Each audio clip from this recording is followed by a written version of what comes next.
எல்லா தமிழ் சொந்தங்களுக்கு வணக்கம். நான் உங்க எஸ் வெங்கடேஷ். அதாவது நேபாளில் நடந்த வன்முறை பற்றி நீங்கள் எல்லாருமே நியூஸில் பார்த்துருப்பீங்க. அந்த வன்முறை எதுக்கு நடந்தது, எதுக்கு 48 மணி நேரத்தில் அங்கத்திய அரசு கவிழ்க்கப்பட்டது, முன்னாள் பிரைம் மினிஸ்டரோட மனைவி எதுக்கு கொல்லப்பட்டாங்க, அது மட்டும் இல்லாமல் கிட்டத்தட்ட 19 இளைய சமுதாய மக்கள் குண்டு அடிபட்டு இறந்துருக்குறாங்க. இது எல்லாமே நடந்ததுக்கான காரணம்னா இதே போன்ற ஒரு சூழல் இந்தியாவில் ஏற்பட்டிருக்குதா அப்படின்றதையும் நான் இந்த வீடியோவில் உங்களுக்கு தெளிவுபடுத்துகிறேன்.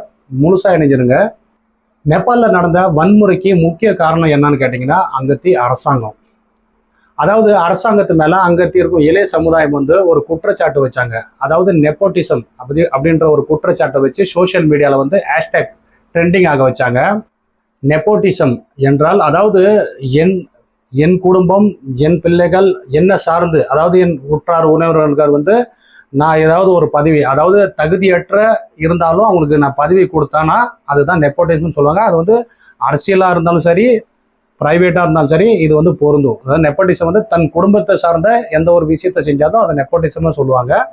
அதாவது அரசியல் வாழ்க்கையில், அதாவது பொது வாழ்க்கையில இருந்து அதிகாரத்தில் இருந்தவங்க செஞ்சாங்கன்னா அது தப்பு. ஏன்னு கேட்டிங்கன்னா பொதுமக்கள் பார்த்தீங்கன்னா வரி செலுத்துறதே மக்களுக்கு நல்லது நடக்கணுன்றதுக்காக தான் வரியை செலுத்துறாங்க. ஆனால் தான் குடும்பம், தான் பிள்ளைகள், தான் உற்றார் உறவினர்களுக்கு நல்லது மட்டுமே நடந்தா அது எப்படி ஒரு பொது வாழ்க்கையாகும்?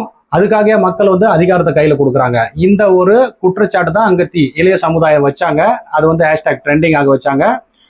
அதுக்கு பிறகு பார்த்தீங்கன்னா அரசாங்கம் அதை அடக்குமுறையாக்குறதுக்கு கிட்டத்தட்ட 26 வகையான சோஷியல் மீடியா பேன் பண்ணாங்க. அதாவது ஃபேஸ்புக், யூடியூப், இன்ஸ்டாகிராம் இது எல்லாம் போன்றவற்றை 26 வகையான சோஷியல் மீடியாவை பேன் பண்ணதோட எதிரொலி தான் இந்த வன்முறை நடக்கிறதுக்கான முக்கிய காரணமாக இருந்தது. அதாவது இந்த போராட்டத்தை முன்னெடுத்தது யாரு, அதாவது ஜென்ஜின்ற ஒரு அமைப்பு போராட்டத்தை முன்னெடுத்தாங்க. இதுக்கு தலைவராக இருந்தவங்களாம் யாரு அப்படின்னு சொல்லிட்டு அடுத்தடுத்து நான் உங்களுக்கு சொல்றேன். வீடியோ